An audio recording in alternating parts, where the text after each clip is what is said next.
எந்தன் இயேசுவே உந்தன் நேசமே எந்தன் உள்ளம் உருகிடுதே.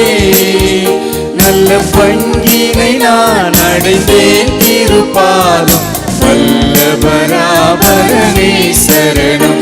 நல்ல பங்கினை நான் அடைந்தேன் திருப்பாதம் வல்லபராபரனே சரணம்.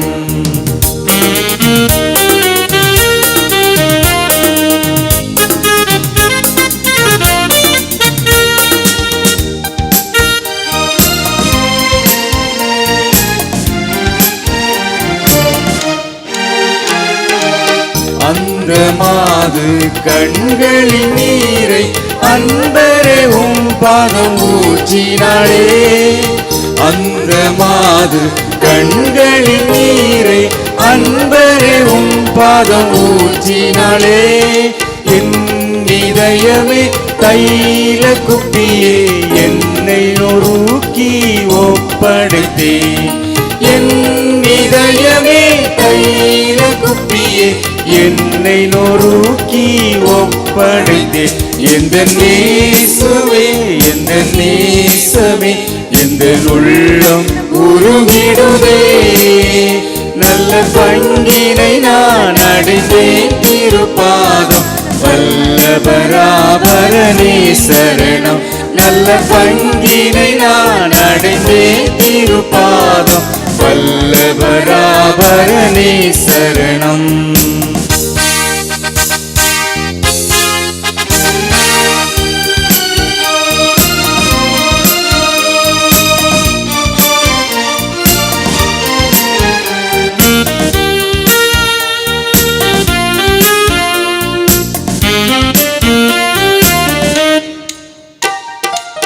நன்றி என்றும் நான் மறவேனே நம்பிக்கை கண்மலை என் நிறைவா. நன்றி என்றும் நான் மறவேனே நம்பிக்கை கண்மலை என் நிறைவா. எந்த துணை நீ என்னை அறிவி எந்தன் பாரம் தாங்கிடுவி. எந்த துணை நீர் என்னை அறிவி எந்தன் பாரம் தாங்கிடுவி.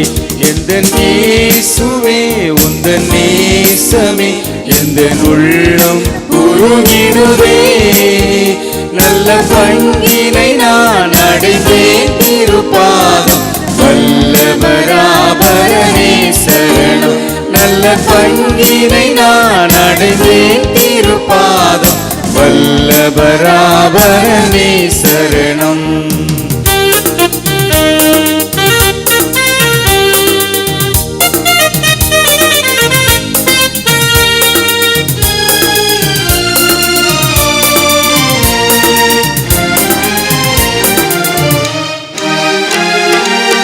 உம்மையன்றி ஆதரவில்லை உம்முகமே எனக்காருதலே. உம்மையன்றி ஆதரவில்லை உம்முகமே எனக்காருதலே. கைவிடாமல் காக்கும் கரமே கண்கள் அதனை நோக்கிடுதே. கைவிடாமல் காக்கும் கரமே கண்கள் அதனை நோக்கிடுதே. எந்தன் இயேசுவே உந்தன் நேசமே எந்தன் உள்ளம் உருகிடுவே. நல்ல பங்கினை நான் அடைந்தேன் திருப்பாதம் வல்லபராபரனே சரணம். நல்ல பங்கினை நான் அடைந்தேன் திருப்பாதம் வல்லபராபரனே சரணம்.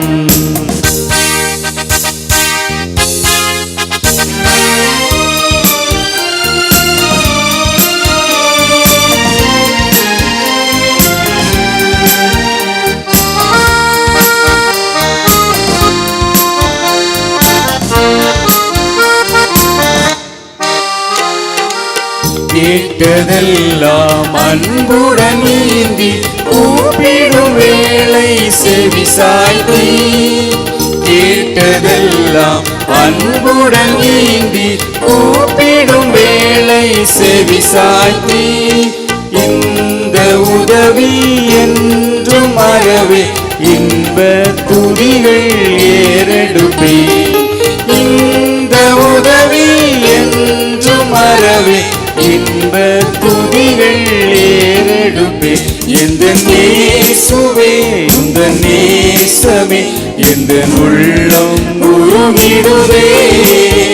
நல்ல பங்கினை நான் அடைந்தேன் திருப்பாதம் வல்லபராபரனே சரணம்.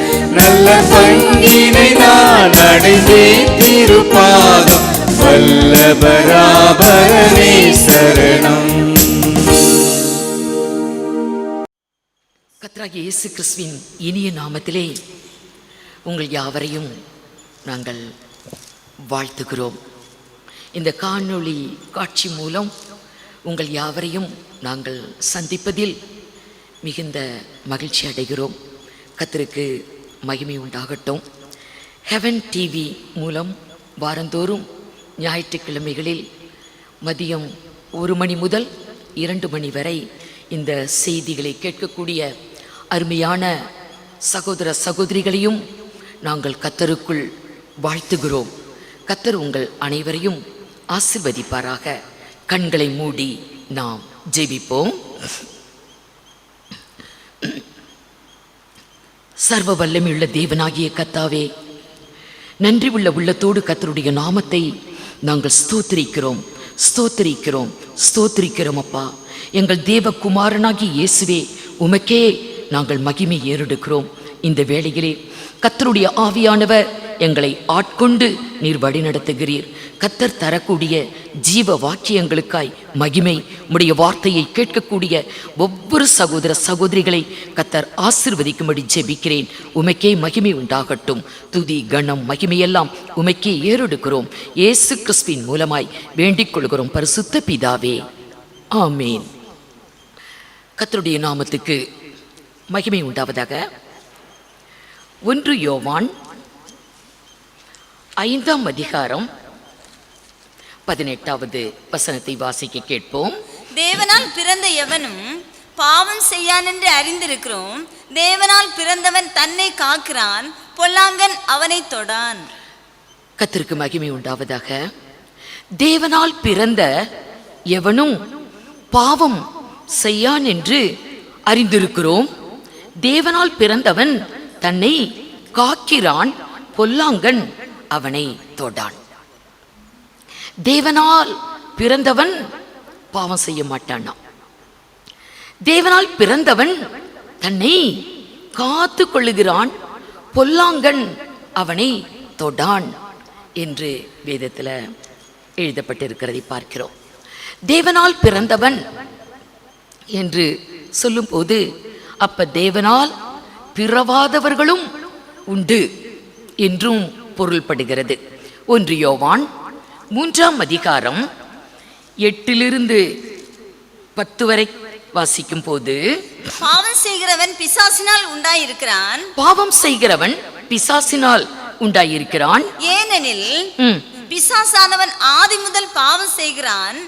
பிசாசினுடைய கிரியைகளை அழிக்கும்படிக்கே தேவனுடைய குமாரன் வெளிப்பட்டார். தேவனால் பிறந்த எவனும் பாவம் செய்ய தேவனால் பிறந்த எவனும் பாவம் செய்யான்.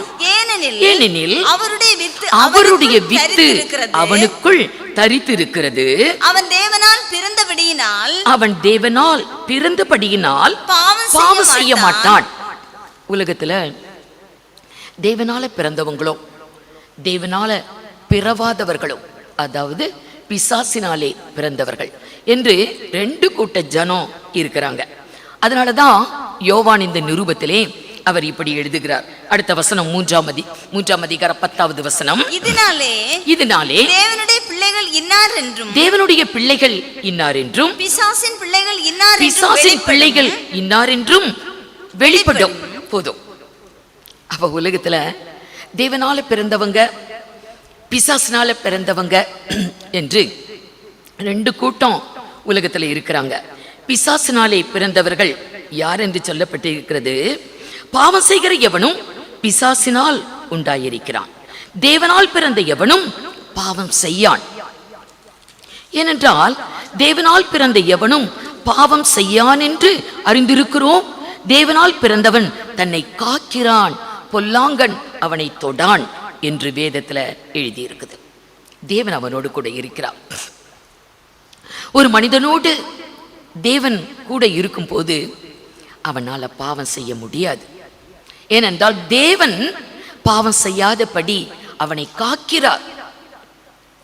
ஆகவே பொல்லாங்கன் அவனை தொட முடியாது. தேவன் ஒரு மனிதனோடு கூட இருக்கும் போது அவர் பாதுகாத்துக் கொள்ளுகிறார், பாவம் செய்யாதபடி அவனை காக்கிறார். கர்த்தருடைய உதவி இல்லாம ஒரு மனிதன் பாவம் செய்யாம இருக்க முடியாது. தானாய் தன்னை காத்துக்கொள்ள இயலாது. கர்த்தர் அவனோடு கூட இருக்கிறதுனால தான் அவன் காக்கப்படுகிறான். ஆகவே பாவம் நிறைந்த இந்த உலகத்துல எல்லா மனிதரும் வாழ்ந்து கொண்டு இருக்கிறோம். அப்படிப்பட்டதான பாவம் அக்கிரமம் நிறைந்த உலகத்துல பாவம் செய்யாம நம்ம வாழணும் என்றுதான் கர்த்தர் நம்மை அழைத்திருக்கிறார். இது ஒரு கடினமான ஒரு காரியம், இது ஒரு கடினமான ஒரு பாதை. ஆனால் இன்றைக்கு நம்முடைய சரீரத்துல பாவம் செய்யறதுனா எல்லா அவயவங்களும் பாவம் செய்யும். கண் பார்வையினால பாவங்கள் உண்டு, வாய் பேச்சினால் பாவங்கள் உண்டு, காது கேட்கறதுனால பாவங்கள் உண்டு, கைகள் செய்கிறதுனால பாவங்கள் உண்டு, கால்கள் நடப்பதில் பாவங்கள். பாவம் எல்லா அவயவங்களாலும் செய்ய முடியும். ஒவ்வொரு அவயவங்களிலிருந்து பாவங்கள் பிறப்பதை பார்க்கலாம். ஆனா வேதத்துல பார்க்கிறோம், ஆண்டவர் தெளிவா உரைத்து வைத்திருக்கிறார். ஒரு மனிதன் தன் வாயை காத்து கொண்டாலே போதும், எல்லா பாவங்களுக்கும் தப்பித்துக் கொள்ளலாம் என்று வேதத்தில் சொல்லப்பட்டிருக்கிறது. ஒரு மனிதன் தன் வாயை காத்து கொண்டாலே போதுமா? வாயை காத்தால் பிராணனே காக்கப்படுமா? எவ்வளவு ஆச்சரியமா இருக்குது. நம்முடைய உயிர், நம்முடைய பிராணன் அப்ப நம்ம வாயில வார்த்தையை பொறுத்தது. ஆகவே தன் வாயை காக்கிறவன் தன் பிராணனை காக்கிறான் என்று பார்க்கிறோம். நீதிமொழிகள்ல நிறைய வசனங்கள் உண்டு. வாயை குறித்தும், வாயின் சொற்களை குறித்தும், உதட்டை குறித்தும், உதட்டின் மாறுதரத்தை குறித்தும் நிறைய வார்த்தைகள் சொல்லிக்கொண்டு போகிறது. ஆனா எல்லாத்தையும் நம்ம இந்த நேரத்தில் எடுக்க முடியாது. ஒரு சில வசனங்களை பார்க்கும் பொழுது நீதிமொழிகள் 13ஆம் அதிகாரம் 3வது வசனம், தன் வாயை காக்கிறவன் தன் வாயை காக்கிறவன் தன் பிராணனை காக்கிறான், தன் பிராணனை காக்கிறான், தன் உதடுகளை விரிவாய் தன் திறக்கிறவனோ உதடுகளை விரிவாய் திறக்கிறவனோ கலக்கமடைவான். தன் வாயை காக்கிறவன் தன் பிராணனை காக்கிறான். நம்ம வாயை காத்து கொண்டாலே நம்ம உயிர் காக்கப்படும். ஆகவே நம்முடைய வாயை பொறுத்தது நம்முடைய உயிர். ஆகவே வாயை காக்கிறவன் பிராணனை காக்கிறான். நீதிமொழிகள் 21ஆம் அதிகாரம் 23வது வசனம், தன் வாயையும் தன் நாவையும் காக்கிறவன் தன் நாவையும் காக்கிறவன் தன் ஆத்துமாவை இடுக்கண்களுக்கு விலக்கி காக்கிறான். வாயையும் நம்முடைய நாவையும் காத்து கொண்டால் போதுமா? நம்முடைய ஆத்துமா உள்ளான மனிதன் பல இடுக்கண்களுக்கு விலக்கி காக்கப்படும். அப்போ ஒரு மனிதனுடைய உயிர், அவனுடைய ஆத்துமா, அவனுடைய வாயிலிருந்து வரக்கூடிய சொற்களை பொறுத்தது. உயிர் காக்கப்படுகிறது, ஆத்துமா காக்கப்படுகிறது, நம்முடைய வாயை பொறுத்து தான் காணப்படுகிறது. அது மாத்திரமல்ல, இன்னும் வேதத்திலே நீதிமொழிகள் 22ஆம் அதிகாரம் 11வது வசனம், 22:11, சுத்த இருதயத்தை விரும்புகிறவனுடைய உதடுகள் இனிமையானவை. ஒரு மனுஷன் என் இருதயம் சுத்தமா இருக்கணும், என் இருதயம் காக்கப்படணும் என்று விரும்பினால் அதுவும் வாயை பொறுத்தது தான். வாயிலிருந்து பிறக்கக்கூடிய சொற்களை பொறுத்தது தான். உதட்டிலிருந்து இனிமையான வார்த்தைகள், மற்றவங்களுக்கு பிரயோஜனமான, மற்றவங்களுடைய உள்ளத்தை சந்தோஷப்படுத்தக்கூடிய நல்ல வார்த்தைகள், மேன்மையான காரியங்களை பேசும்போது அவனுடைய இருதயம் சுத்தமா இருக்குமா. சுத்த இருதயத்தை விரும்புகிறவனுடைய உதடுகள் இனிமையானவைகள் என்று வேதம் சொல்லுகிறது. வேதத்துல பார்த்தா எல்லா காவலோடும் உன் இருதயத்தை காத்துக்கொள், அப்பொழுது அதனிடத்து நின்று ஜீவ ஊற்று புறப்படும் என்று நீதிமொழிகள் 4ஆம் அதிகாரம் 23, 24 வசனங்கள்ல பார்க்கலாம். அப்ப எல்லா காவலோடும் உன் இருதயத்தை காத்துக்கொள், அப்பொழுது அதனிடத்து நின்று ஜீவ ஊற்று புறப்படும். இருதயத்துக்கு பல காவல்கள் உண்டு. இருதயத்தை தேவன் பல காவலோடு அதை வச்சிருக்கிறார். அந்த காவல்கள் சரியான முறையில காவல் காத்துச்சுன்னா இருதயம் சுத்தமா இருக்குமா, ஜீவ ஊற்று புறப்படும். என்ன காவல்? வாயு ஒரு காவல், கண்கள் ஒரு காவல், கால்கள் ஒரு காவல். நம்ம கண்ணு முதலாவது வாயி, அடுத்து கண்ணு, அடுத்து கால்கள். இது 3 காவலா வச்சிருக்கிறார். எல்லா காவலோடும், இந்த 3 காவலோடு உன் இருதயத்தை காத்துக்கொள். வாசிக்கலாம் நீதிமொழிகள் 4ஆம் அதிகாரம் 23 பாருங்க. எல்லா காவலோடும் உன் இருதயத்தை காத்துக்கொள், அதனிடத்தினின்று ஜீவ ஊற்று புறப்படும். வாயின் தாறுமாறுகளை உன்னை விட்டு அகற்றி உதடுகளின் மாறுபாட்டை உனக்கு தூரப்படுத்து. வாயின் தாறுமாறுகளை உன்னை விட்டு அகற்றி உதடுகளின் மாறுபாட்டை நீ தூரப்படுத்து. வாயை சரியா வச்சுக்கிட்டோம்னா இது இருதயத்துக்கு முதல் பாதுகாப்பு, முதல் காவல். ஆகவே வாயு சரியா இருக்கணும், அப்பதான் இருதயம் சுத்தமா இருக்கும். அடுத்து பார்க்கும் பொழுது கண்கள் 25, உன் கண்கள் நேராய் நோக்க கடவுது, உன் கண்ணிமைகள் உனக்கு முன்னே செவ்வையாய் பார்க்க கடவுது. அடுத்து 26, உன் கால்நடைகளை சீர்தூக்கி பார், உன் வழிகள் எல்லாம் நிலைவரப்பட்டிருப்பதாக. பாருங்களேன், இருதயம் காக்கப்பட, இருதயத்திலிருந்து ஜீவ ஊற்று புறப்பட வாயி, கண்ணு, காலு, இந்த காவல்கள் சரியா இருக்கணுமா. ஆகவே இதுல வாயு தான் முதல்ல சொல்லப்பட்டு இருக்கிறது. இப்படி நிறைய வார்த்தைகள் வேதத்துல எடுத்துக்கொண்டே போகலாம். ஆகவே வேதத்துல பார்க்கிறோம், மரணமும் ஜீவனும். ஒரு மனுஷன் கீழே பாதாளத்துக்கு போறதும் மேல மோட்சத்துக்கு போறதும் அவனுடைய வாயை பொறுத்தது. மரணமும் ஜீவனும் நாவின் பிரதியுத்தரம், நாவை பொறுத்தது. வாசிங்க 18ஆம் அதிகாரம் நீதிமொழிகள் 18ஆம் அதிகாரம் 21. மரணமும் ஜீவனும் நாவின் அதிகாரத்தில் உள்ளது. மரணமும் ஜீவனும் நாவின் அதிகாரத்தில் இருக்கும். அதில் பிரியப்படுகிறவர்கள் அதன் கனியை புசிப்பார்கள். எவ்வளவு பயங்கரமான வார்த்தை. ஒரு மனிதனுடைய முடிவு, அவன் ஓட்டத்தை ஓடி முடித்து மரித்த பின்பு கீழே போறானா மேல போறானா, இது அவனுடைய வாயின் வார்த்தையை பொறுத்தது. மரணமும் ஜீவனும், நரகமும் பரலோகமும் நாவின் அதிகாரத்தில் இருக்கிறது. ஆகவே தான் வாயை காத்தாலே போதும், நம்முடைய வாயை காத்து கொண்டாலே போதும். தேவனால் பிறந்தவன் பாவம் செய்யா, அவன் தன்னை காத்து கொள்ளுகிறான். கர்த்தர் அவனோடு கூட இருக்கிறதுனால கர்த்தர் அவனை காக்கிறார். ஆகவே வாயை மட்டும் கொஞ்சம் பத்திரமா நம்ம காத்து கொண்டால் போதும். உண்மையாவே மனிதனுடைய வாயின் வார்த்தைகள் அப்படின்னு சொல்றது ஒரு விதைக்கு சமம். ஒரு விதை மண்ணில் விழுந்துச்சுன்னா கட்டாயம் அது முளைக்கும், அது எந்த விதையா இருந்தாலும்.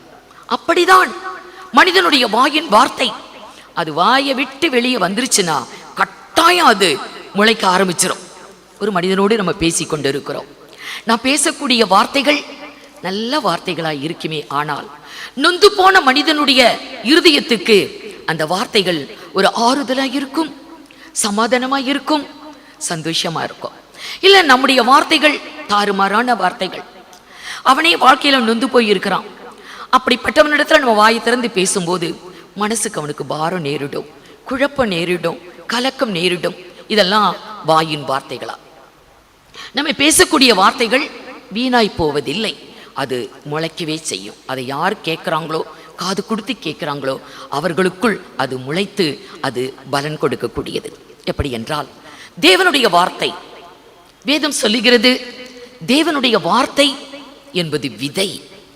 அதை காது கொடுத்து கேட்கிறவங்களிடத்துல அந்த விதை முளைக்கும். 30, 60, 100மாக அது பலன் கொடுக்குது. அப்படி போலவே மனிதனுடைய வார்த்தைகளும் அது முளைக்கக்கூடியது. அதுக்கும் ஒரு பவர் உண்டு. மனிதனுடைய வார்த்தையினால சில மனிதர்கள் செத்தே போறாங்க. அந்த கொடுமையான வார்த்தையை கேட்டு இனி உயிரே வாழ வேண்டாம் என்று தற்கொலை பண்ணி சாகிறவங்க எத்தனை பேர் இருக்கிறாங்க. மனிதனுடைய சொல் அவ்வளோ பவர்ஃபுல். அது முளைக்கும் விதைக்கு அது ஒப்பனையானது. லூகாஸ் விசேஷம் 8ஆம் அதிகாரம் 11வது வசனத்தை வாசிங்க பார்க்கலாம். தேவனுடைய வார்த்தையும் அப்படித்தான் விதை. வாசிங்க. அந்த ஊமையின் கருத்தாவது விதை தேவனுடைய வசனம். கர்த்தருடைய வசனம், அது கர்த்தர் பேசின வார்த்தை. அதை இந்த இடத்திலே விதை என்று சொல்லப்படுகிறது. வார்த்தை அது ஒரு விதை. ஏன்னா அது முளைக்கும். அப்படிதான் மனிதனுடைய வார்த்தைகளும் அது ஒரு விதை. வாயிலிருந்து புறப்பட்டு வந்துருச்சுன்னா அதை யார் கேட்குறாங்களோ அவங்களுக்குள்ள அது முளைக்கும். ஒன்று சந்தோஷம் முளைக்கும், சமாதானம் முளைக்கும், இல்லைன்னா துக்கம், பாரம், கவலை, கலக்கம் ஏதாயிலும் ஒன்று முளைக்க செய்யும். ஆகவே தான் வாயின் வார்த்தைகள் ரொம்ப ஜாக்கிரதை. மரணமும் ஜீவனும் நாவின் அதிகாரத்தில் இருக்கிறது. ஒரு மனுஷன் மேலே போறானோ கீழே போறானோ அவனுடைய நாவின் அதிகாரத்தில் இருக்கிறது. ஆகவே வாயை காத்து கொண்டாலே போதும், நம்ம மேன்மையை அடைய முடியும், மேலான காரியங்களை சுதந்திரிக்க முடியும். வேதத்திலே பார்த்தால் இந்த வாயின் வார்த்தையினாலேயே வெற்றி பெற்றவங்க, வாழ்க்கையில தோற்று போனவங்க, இப்படி நிறைய பேரை பார்க்க முடியும். மோசே என்று சொல்லப்பட்ட ஒரு பெரிய தலைவன், பழைய ஏற்பாட்டின் காலத்துல தேவனுக்கும் ஜனங்களுக்கும் மத்தியிலே இருந்த ஒரு மத்தியஸ்தன். அவன் ஒரு பெரிய தலைவன். கர்த்தர் அவனை அழைத்து, நீ ஜனங்களை எகிப்திலிருந்து பாலும் தேனும் ஓடக்கூடிய கானான் தேசத்துக்கு அழைத்து செல்ல நான் உன்னை தெரிஞ்சுக்கிட்டேன் என்று கர்த்தரால் தெரிந்து கொள்ளப்பட்டு வழிநடத்தப்பட்ட ஒரு தேவதாசன். கர்த்தர் பாலும் தேனும் ஓடக்கூடிய கானான் தேசத்துக்கு ஜனங்களை அழைச்சிட்டு போ என்றுதான் சொன்னார். ஆனால் இந்த மோசேயுக்கு பாலும் தேனும் ஓடக்கூடிய கானான் தேசம் ஆகிய இஸ்ரவேல் தேசம் அவன் போய் சேரல, அத அவன் அடையல. தூரத்தில் இருந்து பார்த்துக்கொண்டு மாத்திரம் சொல்லிட்டார். ஏன் அப்படிப்பட்டதான ஒரு அவல நிலை மோசேயுக்கு ஏன் அப்படி நேரிட்டது? தேவனே அவனை குறித்து சாட்சி கொடுப்பார். இந்த பூமியில மோசேயை போல ஒரு சாந்தமான மனிதன் ஒருவனும் இல்லை என்று நற்சாட்சி பெற்றவன். அவன் மிகுந்த ஒரு சாந்தமுள்ள ஒரு மனிதன் என்று பார்க்கலாம். என்னாகமம் 12ஆம் அதிகாரம் 3வது வசனம்.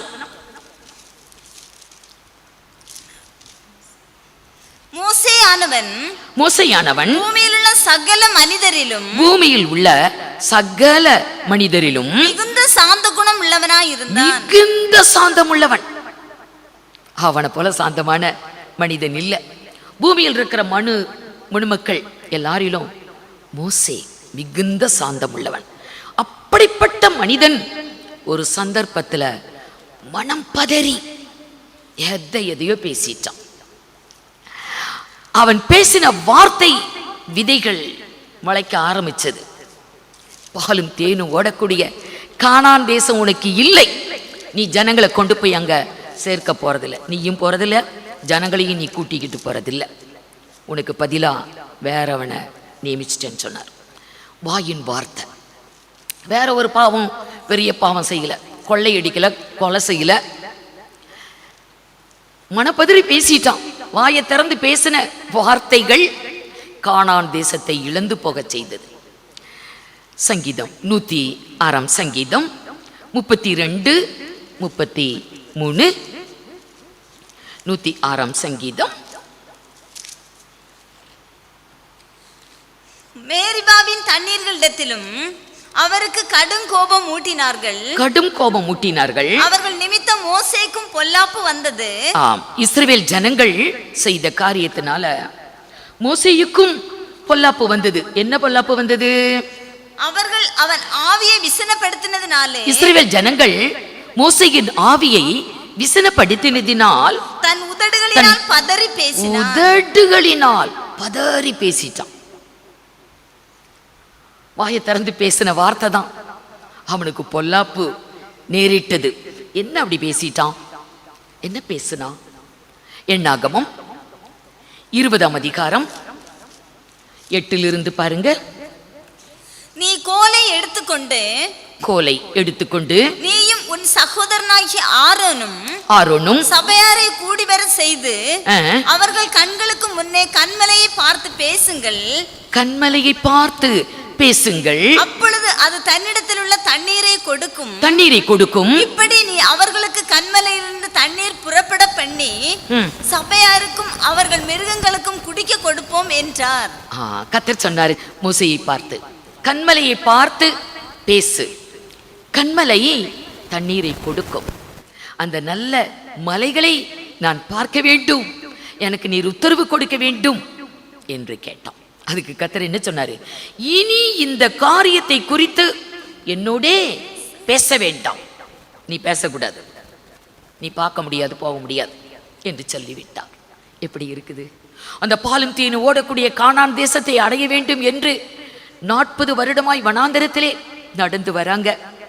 ஜனங்களை வழிநடத்தி கொண்டு வந்த ஒரு பெரிய தலைவன் அவன் போக முடியல. எது நிமித்தம்? வாயின் வார்த்தை. அப்படிதான் மோட்சத்தை பெறுவதற்கு, பரலோகத்தை அடைவதற்கு நம்முடைய வாயின் அதிகாரம் தானா. ஆகவே வாயின் வார்த்தைகள் ரொம்ப ஜாக்கிரதையா இருக்கணும். ஒரு தேவனுடைய மனிதனுக்கு ஆண்டவர் செய்த ஒரு காரியம். ஆகவே வாய் என்பது ரொம்ப ஒரு பயங்கரமான ஒன்று. வேதத்திலே பார்க்கலாம், இஸ்ரவேல் ஜனம் அவர்கள் பிரயாணம் பண்ணி பாலும் தேனும் ஓடக்கூடிய கானான் தேசத்தை இனி சீக்கிரத்தில் அடைய போறாங்க. ஆனா ஒரு தடை வருது. எரிகோ பட்டணத்து ஜனங்கள் கேள்விப்பட்டு தங்களுடைய பட்டணத்தை பூட்டிட்டாங்க, கோட்டையை அடைச்சிட்டாங்க. அந்த வழியா அவங்க நடக்கக்கூடாது படிக்கி கோட்டை அடைக்கப்பட்டது. ஆனா அந்த வழியா தான் போகணும். எரிகோ வழியா தான் அவங்க போய் இஸ்ரேல் தேசத்தை அடைய வேண்டும். ஆனால் இந்த எரிகோ கோட்டை எப்படி உடைக்கப்பட்டு தரைமட்டமானது சரித்திரத்தில் நம்ம பார்க்கலாம், வேதத்துல பார்க்கலாம்.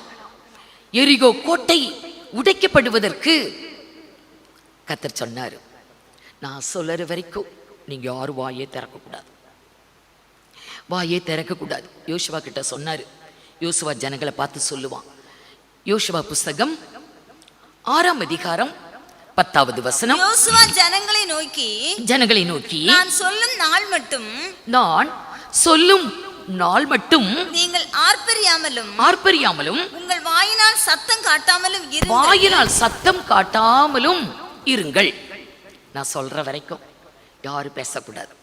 தொடர்ந்து வாசிங்க. உங்கள் வாயிலிருந்து ஒரு பேச்சும் புறப்பட வேண்டாம். ஆர்ப்பரியுங்கள் என்று உங்களுக்கு நான் சொல்லும் நாளிலே ஆர்ப்பரிப்பீர்களாக என்று கட்டளையிட்டிருந்தான். வாயை பேசக்கூடாது. எரிகோ கோட்டை உடைக்கப்பட்டு தரைமட்டமாக போகிறது வார்த்தையினால தான். எவ்வளவு பவர்ஃபுல் பார்த்தீங்களா வாயின் வார்த்தை. ஆனா வாய் எப்படி இருக்கணும்? ஒன்னும் பேசக்கூடாது, பரிசுத்தமா இருக்கணும். வாய் பரிசுத்தமா இருக்கணும். ஆகவே எந்த வார்த்தையும் பேசக்கூடாது, நன்மை தீமை எந்த வார்த்தையும் பேசக்கூடாது. நான் சொல்லும் நாள் மட்டும் நீங்க எந்த வார்த்தையும் பேசக்கூடாது என்று சொன்னான். ஜனங்கள் பேசல. ஒவ்வொரு நாளும் எரிகோவை சுற்றி வந்தார்கள். ஆனா 7ஆம் நாள்ல 7 டைம் சுத்தி வராங்க. அந்த 7ஆம் தரம் தான் வசிங்க 16வது வசனம். 7ஆம் தரம் ஆசாரியர் எக்காலங்களை ஊதுகையில் 7ஆம் நாள் 7 தரம் சுற்றி வராங்க. அந்த 7வது முறை சுற்றி வரும் போது யோசுவா ஜனங்களை நோக்கி ஆர்ப்பரியுங்கள், பட்டணத்தை கர்த்தர் நமக்கு ஒப்பு கொடுத்தார் என்று. ஆனாலும் போதும் சொன்னான். ஆர்ப்பரியுங்க. 7 டைம் சுத்தி வராங்க. 7ஆம் தரம் 7ஆம் நாள் 7வது முறை சுற்றி வரும் போது ஆர்ப்பரியுங்கள். அது வரைக்கும் அவங்க பேசவே இல்லை. வாயை பரிசுத்தமாய் காத்து கொண்டாங்க. இப்போ வாயை திறந்து கர்த்தரை மகிமைப்படுத்துறாங்க, ஆர்ப்பரிக்கிறாங்க. நடந்தது என்ன? 20வது வசனம். எக்காலங்களை ஊதுகையில் ஜனங்கள் ஆர்ப்பரித்தார்கள். எக்காலம் சத்தத்தை ஜனங்கள் கேட்டு மகா ஆரவாரத்தோட முழங்குகையில் அலங்கம் இடிந்து விழுந்தது. எரிகோவின் கோட்டை, எரிகோவின் அலங்கம் இடிந்து விழுந்தது ஆர்ப்பரிப்பின் சத்தத்துல. நினைச்சு பாருங்க, 7 நாட்கள் பேசவே இல்லை. வாய் சுத்திகரிக்கப்படுகிறது, பேசாமல். 7வது நாள் ஆர்ப்பரித்தார்கள். எரிகோவின் கோட்டை இடிந்து தரைமட்டமானது. நம்முடைய வாழ்க்கையில எத்தனை கோட்டை, சத்துருவின் கோட்டைகள் நம்முடைய வீட்டை சுற்றி, குடும்பத்தை சுற்றி, நம்முடைய வாழ்வை சுற்றி அது இடிந்து உழுகிறதுக்கு நம்ம எவ்வளோ பாடுபடுறோம். அன்றைக்கு எவ்வளோ ஒரு சிம்பிளான ஒரு காரியம்தான். வாய் அது சுத்தமாக இருந்தால் போதும். சுத்தமான வாயோடு கர்த்தருடைய நாமத்தை ஆர்ப்பரித்து மகிமைப்படுத்தும் போது தேவ பிள்ளைகளுடைய வாழ்க்கையில காணக்கூடிய தடைகளா, கட்டுகளா, கோட்டைகளா, அலங்கமா இடிந்து விழும். இதெல்லாம் வாயின் வார்த்தையினால. வாயின் வார்த்தையினால ஒரு கோட்டையே, தடையாய் நின்ற தடுப்பு சுவர் இடிந்து விழுந்தது. ஆகவே வாயின் வார்த்தை ரொம்ப ஜாக்கிரதை. மோசே அதே வாயினால தான் பாலும் தேனும் ஓடக்கூடிய கானான் தேசத்தை இழந்தான். மற்ற ஜனங்கள் யோசுவா நடத்திக்கிட்டு போறாரு. இவர்கள் தங்கள் வாயின் வார்த்தையினால தான் எரிகோ கோட்டையை இடித்து தள்ளி முன்னேறி பாலும் தேனும் ஓடக்கூடிய கானான் தேசத்தை அவர்கள் அடைந்தார்கள். யோனாவை பார்க்கிறோம். இந்த வேத புத்தகத்துல நிறைய பிரசங்கமார் இருக்கிறாங்க. ஆனா இவர் பண்ணின பிரசங்கத்துல நினிவே பட்டணமே மன திரும்பினார்கள். ராஜா முதல் கொண்டு ஒரு ஏழை வீடு வரைக்கும் எல்லாருமே மன திரும்பினாங்க. எப்படி ஒரு பட்டணமே மன திரும்பிச்சு ஒரு மனிதனுடைய பிரசங்கத்தை கேட்டு? இன்றைக்கு எவ்வளோ பிரசங்கமார் இருக்கிறாங்க, அன்றைக்கும் இருந்தார்கள். வேதத்திலே எத்தனையோ பிரசங்கமார பார்க்கலாம். அப்படி ஒரு பட்டணமே மன திரும்புவதற்கு யோனாவின் வார்த்தை அது எவ்வளவு நேரம் பிரசங்கம், எவ்வளவு நேரம் பேசினாரு பிரசங்கம்? 1 மணி நேரம், அரை மணி நேரம், 40 நிமிஷம் அப்படின்னு சொல்லி இன்னைக்கு பிரசங்கம் பண்றோம். ஆனா எத்தனை பேர் மன திரும்புறாங்க? 100 வருடங்கள் நோவா பிரசங்கித்தான். எத்தனை பேரை ஆதாயப்படுத்த முடிந்தது? அவனுடைய குடும்பம் மாத்திரம் தான்.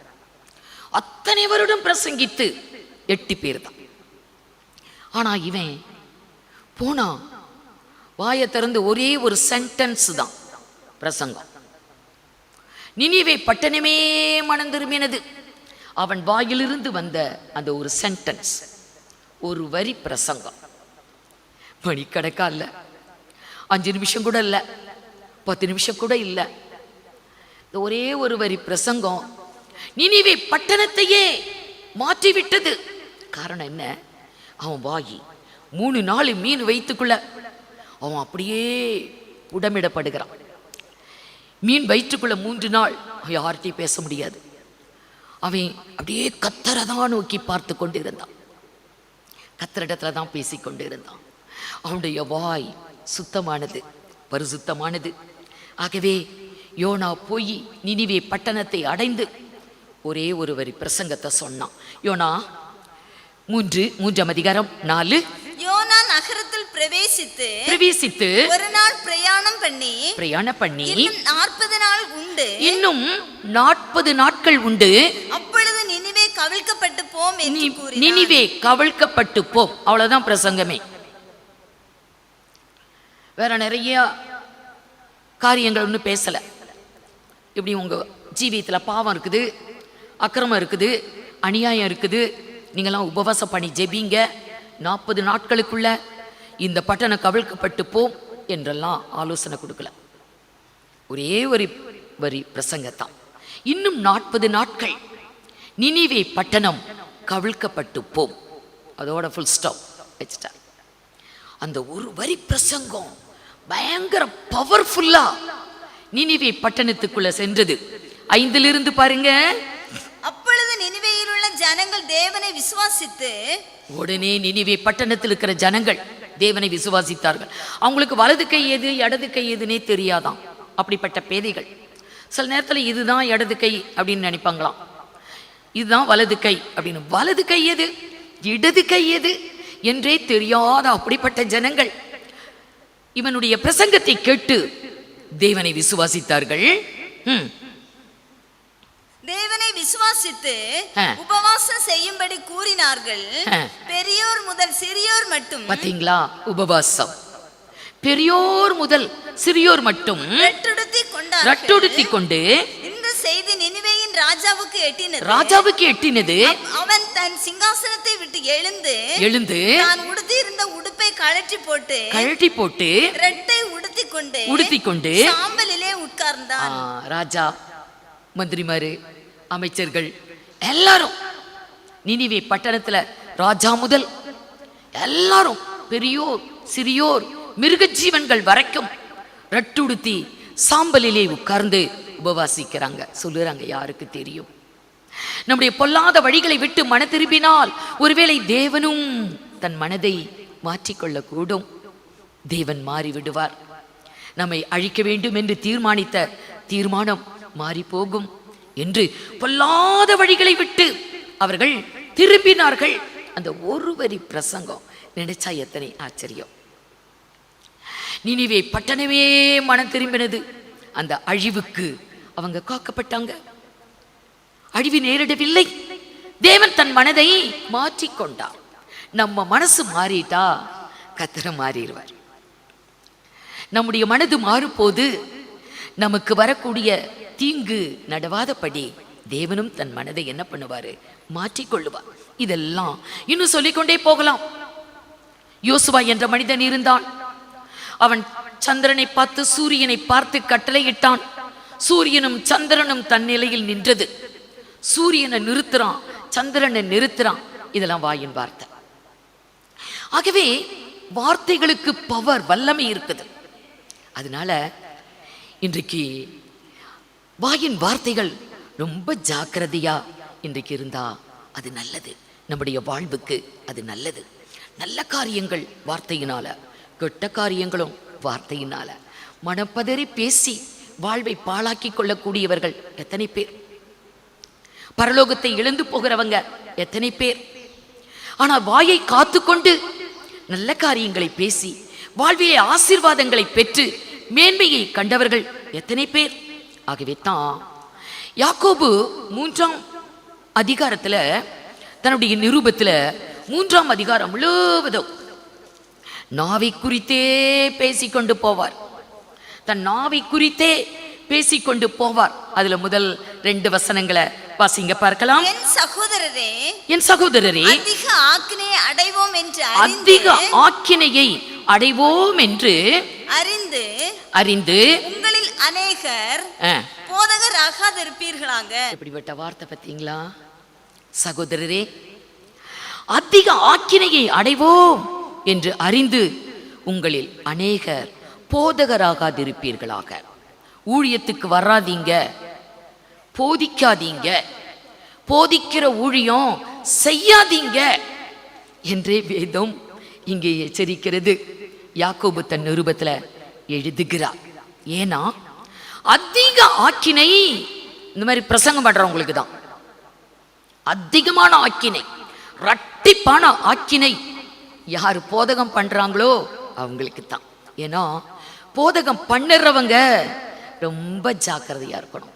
தாங்கள் தான் ஞானி என்று நினைத்து கொண்டு தங்களுக்கு எல்லாம் தெரியும் என்று நினைத்து கொண்டு பேசத்தகாத காரியங்கள், வேதத்தை புரட்டி வேதத்திலே இல்லாத காரியங்களை புகுத்தி இன்றைக்கு ஜனங்களை மோசம் போக்கி நிறைய போதகர்கள் இந்த நாட்கள்ல ரொம்பவே எழும்பி இருக்கிறாங்க. இந்த லாக்டவுன் பீரியடுக்கு முன்னாடி ஒரு சகோதரி என் கூட பேசிட்டு இருந்தாங்க. புதுசு புதுசா நிறைய பேரு புற்று மாதிரி, கரையான் புற்று மாதிரி நிறைய ஊழியக்காரங்க எழும்பி இருக்கிறாங்க சிஸ்டர். பார்த்தா வால் போஸ்ட்ல அவங்களுடைய படம் போட்டிருக்கோம். சினிமா ஸ்டார் மாதிரி அவங்களுடைய ட்ரெஸ், அவங்களுடைய அலங்காரம் இப்படியெல்லாம் இருந்துச்சு. சாயங்காலம் ஆனால் சாறை சாறையா எறும்புகளைப் போல ஜனங்கள் பைபிளையும் தூக்கிக்கிட்டு போகிறாங்க. ஆனால் வாழ்க்கையிலே மாற்றத்தை பார்க்க முடியவில்லை அப்படின்னு சொல்லி என்கிட்ட சொல்லிட்டு இருந்தாங்க. நான் சொன்னேன், நம்ம அதெல்லாம் பார்க்கக்கூடாது, நம்முடைய ஆத்மாவை தான் நம்ம பார்த்துக்கணும். ஏன்னால் கடைசி நாட்கள் அப்படிதான் வருவாங்க. கடைசி நாட்களிலே அப்படிப்பட்டவர்கள் எழும்புவார்கள் என்று சொல்லப்பட்டு இருக்கிறது. அதனால அப்படி நடக்குது. நம்ம அதை பார்த்து இடரக்கூடாது. நம்ம அதுக்காக ஜெபிக்கணும். முடிஞ்சா புத்தி சொல்லணும். வாய்ப்பு கிடைச்சா அவங்கள பார்க்கலாம், நம்ம ஒரு புத்தி சொல்லலாம், அதற்காக நம்ம ப்ரே பண்ணலாம். ஆனால் குறையா குற்றமா நம்ம சொல்லுறது அவ்வளோ நல்லதில்லை, தவறு. ஆகவே அதிக ஆக்கினை போதகர்களுக்கு துணிகரமா இன்றைக்கு பேசிக்கொண்டு இருக்கிறாங்க. சத்தியத்தை மாற்றி புரட்டி அதை குழப்பி ஜனங்களையும் தவறான பாதையில நடத்தி கொண்டிருக்கிறவங்க இருக்கிறாங்க. ஆகவே அவர்களுக்கு அதிகமான ஆக்கினை கிடைக்கும். ஆகவே போதகராகாது இருப்பீர்களாக. ஏனென்றால் எல்லாம் வாய்தான். வாயை குறித்து தான் அப்படி சொல்லப்பட்டு இருக்கிறது. இந்த வாய் என்பது அது எப்படிப்பட்டது? ஒரு மனிதனை மேலையும் நடத்தும், கீழையும் நடத்தும். வாசிங்க 3வது வசனம். பாருங்கள், பாருங்கள், குதிரைகள் நமக்கு கீழ்ப்படியும்படிக்கு அவைகளின் வாய்களில் கடிவாளம் போட்டு அவைகளுடைய முழு சரீரத்தையும் திருப்பி நடத்துகிறோம். ஒரு குதிரை அதை நமக்கு இஷ்டமான பாதையில திருப்பணும். அந்த பக்கம் திரும்பி இந்த பக்கம் திரும்பினா அது புரிஞ்சுக்கிறோமா? கடிவாளத்தை போட்டு கடிவாளத்தின் மூலம் அவ்வளோ பெரிய மிருகத்தை திருப்புறாங்க. நினைக்கிற பாதையில் அதை திருப்ப முடியும். அதுபோல அடுத்த வசனத்தை பார்த்தால், கப்பல், கடலிலே யாத்திரை பண்ணுகிற கப்பலை திசை திருப்பணும். எந்த நாட்டை நோக்கி போகணுமோ அந்த திசையை திருப்பணும். அதற்கு ஒரு சின்ன சுக்கான், அடுத்த வசனத்தில் போட்டிருக்கிறது சுக்கான், அது இருந்தா போதும், அதை திசை திருப்ப முடியுமா? அப்படி போன்றதுதான் நம்முடைய வாய் அல்லது நாவு. ஒரு குதிரையை திருப்புறா போல, ஒரு கப்பலை திருப்புகிறது போல, ஒரு கடிவாளத்துக்கும் சுக்கானுக்கும் சமமானது தான் நம்முடைய நாவு. இதை நினைச்சா, நாவு நினைச்சா மனுஷனை கீழையும் கொண்டு போகும், இல்லைன்னா மேலையும் கொண்டு போகும். ஆகவே மரணமும் ஜீவனும் நாவின் அதிகாரத்தில் இருக்கிறது என்று வேதத்துல சொல்லப்பட்டிருக்கிறதை பார்க்கலாம். 5வது வசனத்தை வாசிங்க. 3ஆம் அதிகாரம் யாக்கோபு 5. அப்படியே நாவானது சிறிய அவயமாய் இருந்தும் பெருமையானவைகளை பேசும். பாருங்கள், சிறிய நெருப்பு எவ்வளவு பெரிய காட்டை கொளுத்தி விடுகிறது. நாவும் நெருப்பு தான். அது ஒரு கடிவாளத்துக்கு ஒப்பாக, சுக்கானுக்கு ஒப்பாக சொல்லப்பட்டிருக்கிறது. இங்க பார்க்கிறோம் நெருப்பு. ஒரு சின்ன நெருப்பு பெரிய காட்டை கொளுத்தி விடுகிறது. சைனாவில் மழை கொட்டோன்னு கொட்டிக்கிட்டு இருக்குது. கலிஃபோர்னியா அதை நினைக்கிறேன் இல்லையா, கலிஃபோர்னியாவில் நெருப்பு பற்றி எரிந்து கொண்டு இருக்கிறது. துவக்கத்தில் எப்படி இருக்கும்? ஒரு சின்ன நெருப்பாக இருந்திருக்கும். ஆனால் காட்டையே கொளுத்தி விடுகிறது. அதற்கு சமந்தான் மனிதனுடைய நாவு. அது நெருப்பு. அது மாத்திரமல்ல, தனி உலகம். அடுத்த பகுதியை வாசிங்க. 6. அது அநீதி நிறைந்த உலகம். நம்முடைய அவயவங்களில் நாவானது முழு சரீரத்தையும் கரைப்படுத்தி ஆயுள் சக்கரத்தையே கொளுத்தி விடுகிறதாயும். கொளுத்தி ஒரு மனிதனுடைய ஆயுள் நாட்களையே தீ கொளுத்தி விட்டுரும், அவனையே முடிச்சிடும். நாவு எத்தனை பயங்கரம் பார்த்தீங்களா? அது ஒரு நெருப்பு. அது அநீதி நிறைந்த உலகம். ஒரு மனிதனுடைய ஆயுள் சக்கரத்தையே தீ கொளுத்தி விடக்கூடியது. ஆகவே யாக்கோபு எழுதுகிறார், அதை அடக்க முடியாது. சர்க்கஸ்ல பார்த்தா பெரிய பெரிய யானை, புலி, கரடி, என்னென்னமோ பெரிய பெரிய மிருகங்களை எல்லாம் மனித சுபாவத்தினாலே மிருகத்தை அடக்கி அங்க சர்க்கஸ்ல பார்க்கிறோம். மிருகங்கள் அடங்குது. ஆனா நாவ அடக்க ஒருவராலும் முடியாதான். 7வது வசனம். சகலவிதமான மிருகங்கள், பறவைகள், ஊரும் பிராணிகள், நீர்வாழும் ஜந்துக்கள் ஆகிய இவைகளின் சுபாவம் மனிதனுடைய சுபாவத்தால் அடக்கப்பட்டதும் உண்டு. நாவை அடக்க ஒரு மனிதனாலும் கூடாது. அது அடங்காதது. நாவை அடக்க அது ஒருவராலும் கூடாது. அது சாவுக்கு ஏதுவான விஷம் நிறைந்தது. வாயை திறந்து பேசி எத்தனை பேர் செத்து போயிருக்காங்க. பாய்சன் எடுத்து செத்த மாதிரி மனிதனுடைய சொற்கள் எத்தனை பேருடைய உயிரை வாங்கி இருக்கிறது. ஆகவே தான் சொற்கள் ரொம்ப கவனம். பேசுறதுக்கு பொறுமையா இருக்கணுமா. தேவனால் பிறந்தவன் தன்னை காக்கிறான். வாயை காத்துக்கிட்டா போதும், நம்முடைய நாவை காத்து கொண்டால் போதும். ஆகவே யாக்கோபு தன் நிருபத்திலே அவர் எழுதுகிறார், பேசுவதற்கு பொறுமையா இருக்கணுமா. ரொம்ப அவசரப்பட்டு தகாத காரியங்களை கொட்டிடக்கூடாது. ஏன்னா அந்த விதையெல்லாம் முளைக்க ஆரம்பிச்சிடும். விழுந்தது தான். ஆகவே பேசுவதற்கு கொஞ்சம் சிந்தித்து பேசலாமா வேண்டாமா, இப்படி பேசினா என்ன விளைவு, அப்படி சொன்னா என்ன விளைவு என்று சிந்தித்து பேச வேண்டுமா.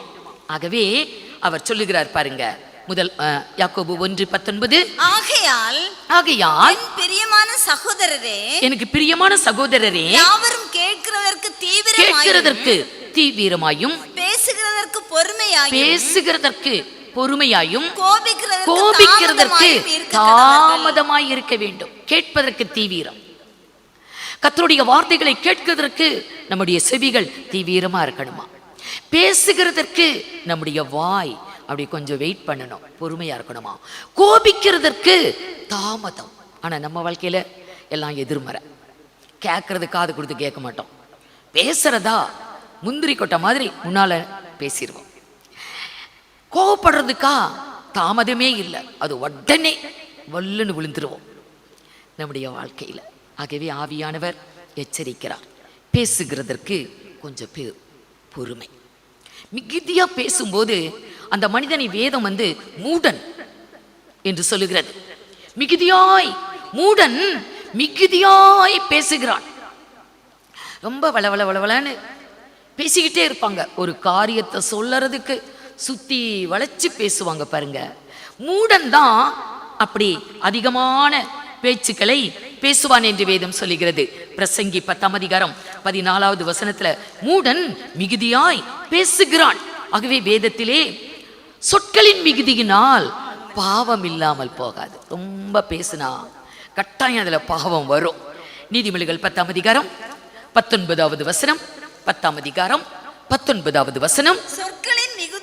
சொற்களின் மிகுதியினால் பாவம் இல்லாமல் போகாது. ரொம்ப பேசினா பாவம் வரும். ஆகவே சொற்கள் ரொம்ப ஜாக்கிரதை.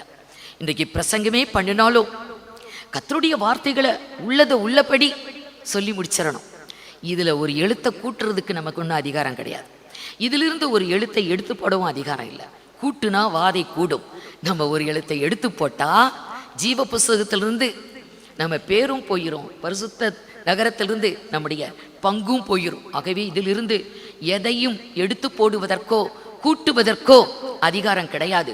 ஆகவே தான் உங்களில் அநேகர் போதகராக இருப்பீர்களாக, அவர்களுக்கு அதிகமான ஆக்கினை தீர்ப்பு என்று சொல்லப்பட்டு இருக்கிறது. ஆகவே சொற்களின் மிகுதியினால் பாவம் இல்லாமல் போகாது. பாவம் கட்டாயம் வரும். நம்ம வாயில பேசக்கூடிய அந்த பாவத்துக்கு கணக்கு கொடுத்தாகணும். நம்ம பேசுற ஒவ்வொரு சொற்களுக்கும் வார்த்தைகளுக்கும் நம்ம கணக்கு கொடுத்து ஆகணும். ஆண்டவராகிய இயேசு சொல்லுகிறார். மத்தேயு சுவிசேஷம் 12:36 அப்படி எழுதப்பட்டிருக்கும்.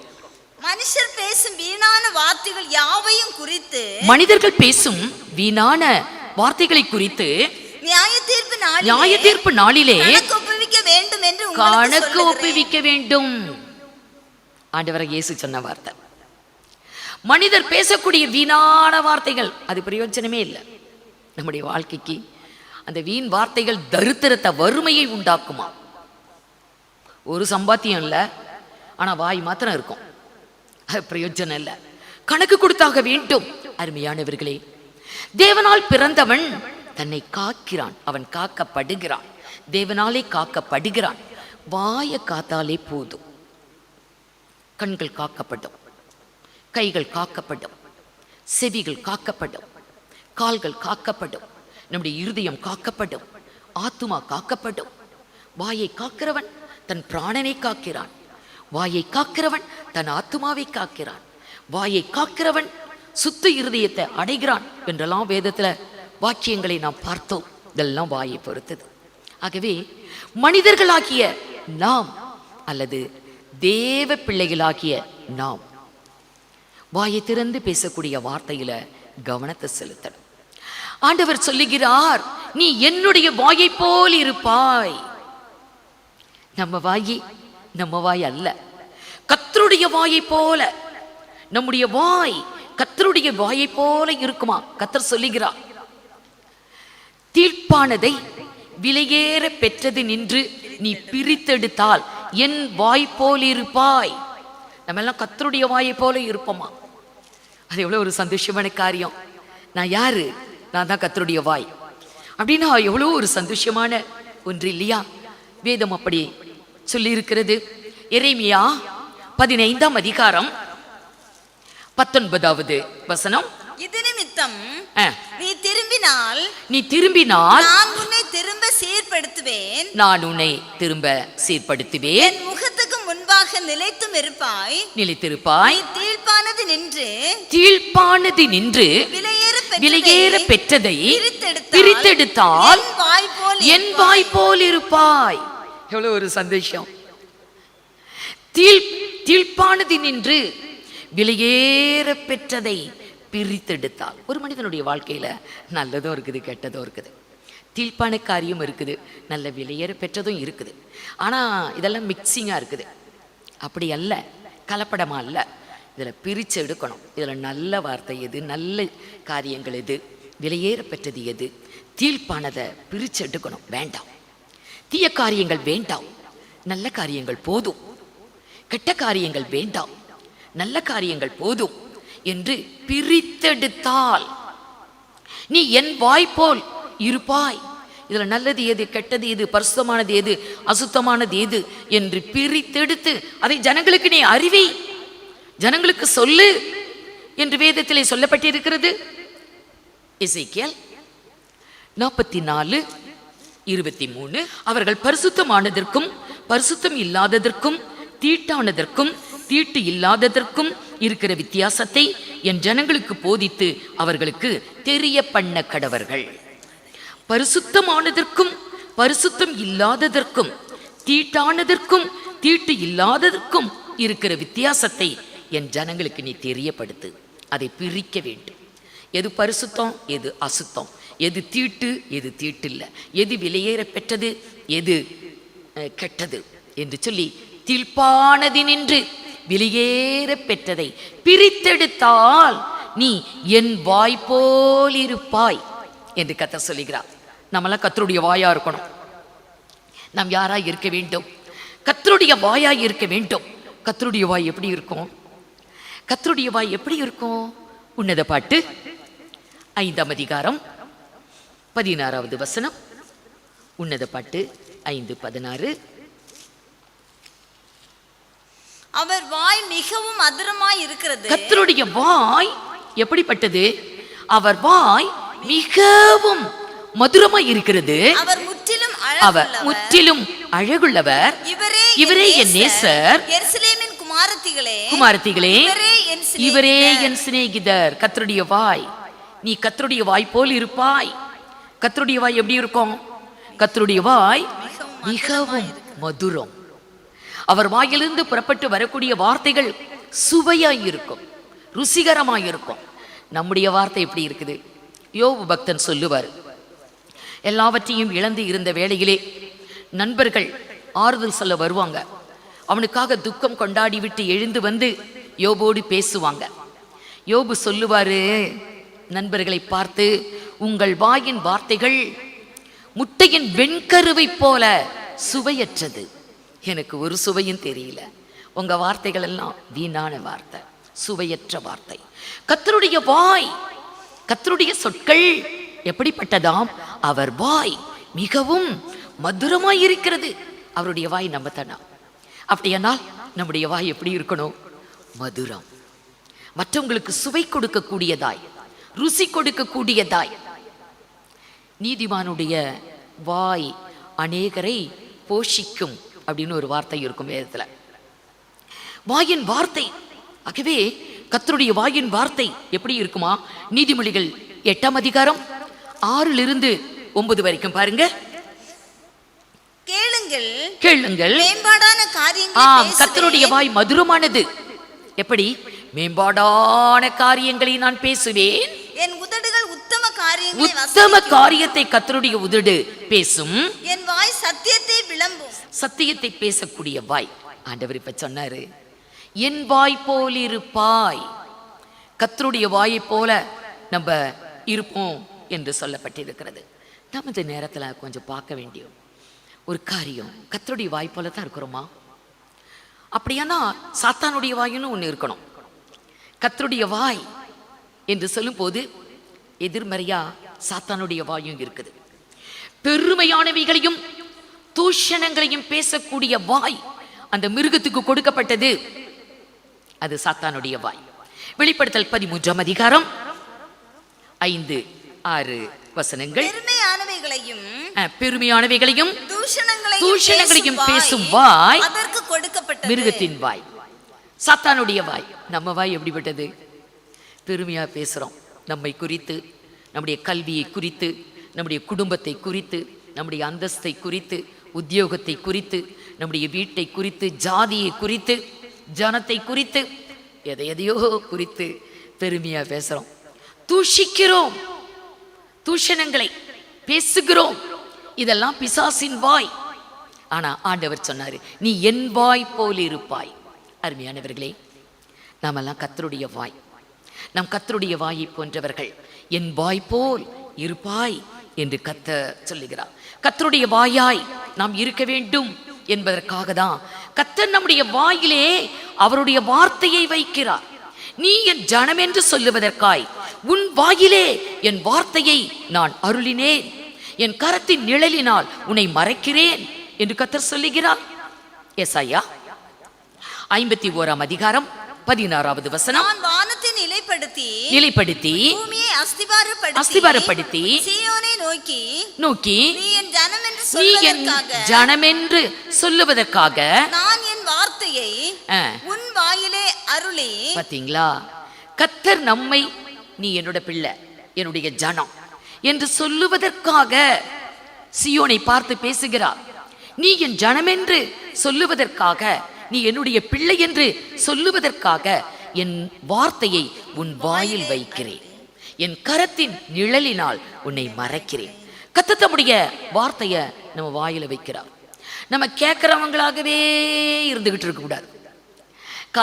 காலமா உட்காந்து ஆலயத்துக்கு போய் பிரசங்கத்தை கேட்டுக்கிட்டே இருக்கிறோம். எங்க பிரசங்கம் நடந்தாலும் கேட்டுட்டு இருக்கிறோம். டிவியை நம்ம ஆன் பண்ணினா எத்தனை பேருடைய பிரசங்கம், அத்தனையும் தவறாம நம்ம கேட்டுட்டே இருக்கிறோம். வாழ்நாளெல்லாம் கேட்கறதுலயே கழிச்சிட்டோம். கேட்கறத பேசுனா என்ன? பேச வேண்டும். கர்த்தருடைய வார்த்தையை பேச வேண்டும்.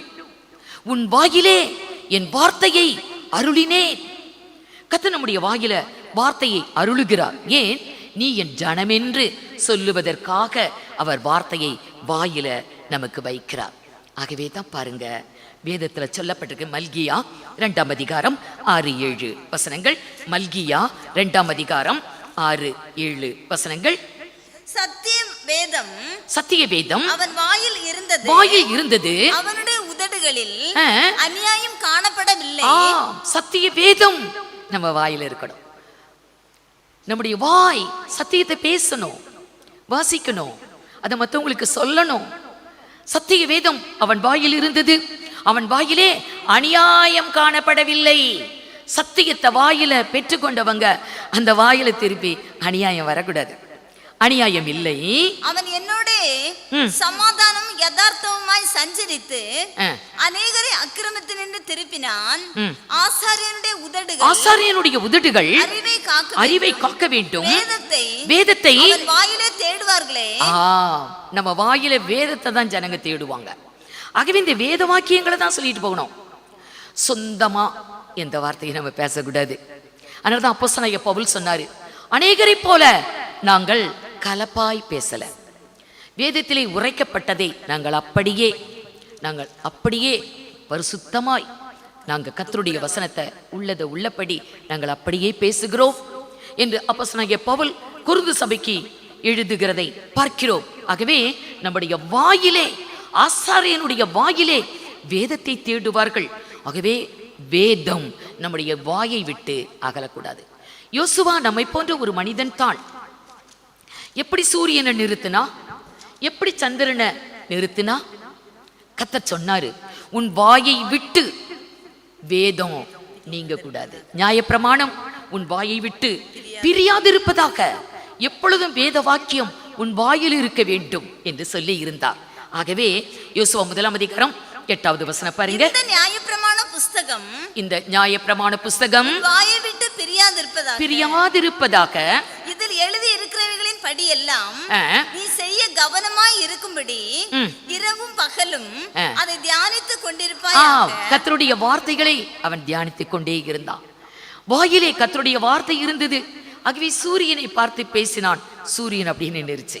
சந்திரனை பார்த்து பேசினான், சந்திரன் அப்படியே நின்று விட்டது. யுத்தம் முடிகிற வரைக்கும் அவைகள் தங்கள் இடத்திலே தரித்திருந்தது. பாருங்க எத்தனை அதிசயம்! ஒரு மனிதனுடைய சொல் கேட்டு சூரியனும் சந்திரனையும் தேவன் அப்படியே நிறுத்திவிட்டார். எப்படி? இவைகளெல்லாம் வாயை பொறுத்தது. ஆகவே தான் தேவனால் பிறந்தவன் பாவம் செய்ய மாட்டான், தன்னை காத்து கொள்ளுகிறான். பொல்லாங்கன் அவனை தொடான் என்று வேதத்துல நம்ம வாசித்தோம். நாம் எல்லாரும் தேவனால் பிறந்தவர்கள், நம்ம பாவம் செய்ய மாட்டோம் என்று வேதம் சொல்லுகிறது. ஏன்? தேவன் நம்மோடு கூட இருக்கிறார், கர்த்தர் நம்மோடு கூட இருக்கிறார். இதோ இந்த உலகத்தின் முடிவு பரியந்தம் சகல நாட்களில் நான் உங்களோடு கூட இருக்கிறேன் என்று சொன்ன கர்த்தர் நம்மோடு கூட இருக்கிறார். ஆகவே நாம் பாவம் செய்ய கூடாதபடி கர்த்தர் நம்மை காக்கிறார். நம்முடைய வாழ்வு எப்படிப்பட்டது? வாயை காத்து கொண்டாலே போதும், எல்லா பாவங்களும் வாழ்விலே தவிர்க்கப்படும். நம்ம எப்படி இருக்கிறோம்? நம்முடைய வாயை கர்த்தரிடத்தில் ஒப்பு கொடுப்போம். ஆண்டவரே, என்னுடைய வாய் உம்முடைய வாயை போல இருக்கணும், என் வாய் போல இருப்பாய் என்று சொன்னாரே. அவருடைய வாயை போல, சாத்தானுடைய வாயை போல அல்ல. பெருமையும் தூஷணங்களையும் பேசக்கூடிய வாய் அல்ல, மதுரமான காரியங்களை பேசக்கூடிய வாயாய் காணப்படட்டும். நித்திய ராஜ்யத்தை நிச்சயமாகவே நாம் சுதந்திரிப்போம். கர்த்தருடைய பாதத்திலே நம்மை ஒப்பு கொடுப்போம். கண்களை மூடி ஜெபிப்போம். ஜெபம் செய்வோம். நேசிக்கிற நல்ல ஆண்டவரே, கொடுத்த இந்த நாளுக்காக உமக்கு நன்றி செலுத்துகிறோம். ஆண்டவரே, நாவை குறித்து தியானிக்க நீங்கள் எங்களுக்கு கொடுத்த கிருபைக்காக நன்றி செலுத்துகிறோம். தன் நாவை காக்கிறவன் பிராணனை காக்கிறான் என்று நாங்கள் பார்க்கிறோம்ப்பா. ஆண்டவரே, எங்களுடைய நாவு உம்மை துதிக்க, மற்றவர்களை உமக்கு நேராக நடத்த, அதற்கு பயன்படும் நாவாக எங்களுடைய நாவை நாங்கள் காத்துக்கொள்ள எங்களுக்கு நீங்கள் கிருபை செய்யுங்க. ஆண்டவரே, சொற்களின் மிகுதியினால் பாவம் இல்லாமல் போகாது என்று நாங்கள் தியானித்தோம்ப்பா. ஆண்டவரே, எங்களுடைய நாவை தீமைக்கு விலக்கி அநேகரை உமண்டை கொண்டு சேர்ப்பதற்கு பயன்படுத்துவதற்கு எங்களுடைய நாவை நாங்கள் பயன்படுத்த நீங்கள் கிருபை செய்யுங்க. இந்த நாட்களிலும் கூட ஆண்டவரே, இந்த கொடிய வைரஸினாலே கலங்கி தவிக்கின்ற ஒவ்வொருவரையும் நீங்கள் கண்ணோக்கி பார்க்க வேண்டுமாறு ஜெபிக்கிறோம். நீரே அவர்களை ஆறுதல் படுத்தும், குணப்படுத்தும், தேற்றுங்க. ஆண்டவரே, ஒவ்வொருவரையும் சுகபத்திரமாய் பாதுகாத்து கொள்ளுங்க. எங்கள் சபையில் உள்ள ஒவ்வொரு விசுவாசிகளையும், இந்த நிகழ்ச்சியை பார்த்து கொண்டிருக்கிற, காணொலி காட்சியின் மூலமாக பார்த்து கொண்டிருக்கிற ஒவ்வொருவரையும் நீங்கள் தேற்றுங்க, ஆற்றுங்க. மீட்பர் இயேசுவின் மூலம் ஜெபிக்கிறோம் நல்ல பிதாவே, ஆமேன். நாம் எல்லாரும் சேர்ந்து சொல்லுவோம். என் ஆத்துமாவே கர்த்தரை ஸ்தோத்ரி, என் முழுவுள்ளமேருடைய பரிசுத்த நாமத்தை ஸ்தோத்ரி. என் ஆத்துமாவே கர்த்தரை ஸ்தோத்ரி, அவர் செய்த சகல உபகாரங்களையும் மறவாதே. ஆமேன்.